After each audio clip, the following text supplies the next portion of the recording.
রাষ্ট্রপতি মোহাম্মদ শাহাবুদ্দিনের পদত্যাগের পর নতুন রাষ্ট্রপতি নির্বাচনকে ঘিরে রাজনৈতিক অঙ্গনে শুরু হয়েছে আলোচনা।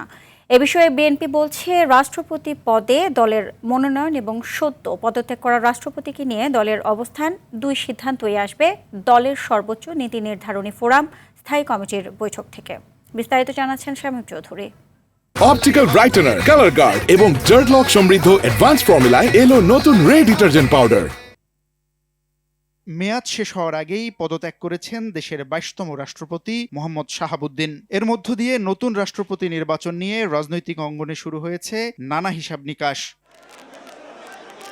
শনিবার রাষ্ট্রায়ত্ত ১২ প্রতিষ্ঠানের নবনিযুক্ত চেয়ারম্যানদের নিয়ে রাজধানীর শেরেবাংলা নগরের জিয়া উদ্যানে শহীদ রাষ্ট্রপতি জিয়াউর রহমান ও বেগম খালেদা জিয়ার সমাধিতে শ্রদ্ধা জানান প্রধানমন্ত্রীর রাজনৈতিক উপদেষ্টা ও বিএনপির সিনিয়র যুগ্ম মহাসচিব রুহুল কবির রিজভী। সেখানে রাষ্ট্রপতি প্রসঙ্গে সাংবাদিকদের প্রশ্নের জবাবে তিনি বলেন, অসুস্থতাজনিত কারণেই রাষ্ট্রপতি পদত্যাগ করেছেন। গণমাধ্যমে সেটি জানিয়েছেন, সেটি হচ্ছে তার গুরুতর শারীরিক অবস্থা অবনতি হয়েছে, তো সেটাই আমরা জানি এবং সেই কারণেই তিনি পদত্যাগ করেছেন।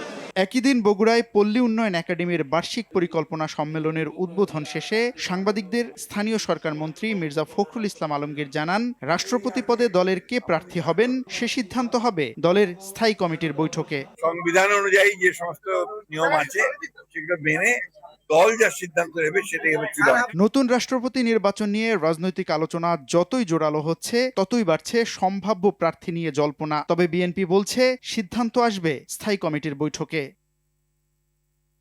শামীম চৌধুরী, RTV, ঢাকা।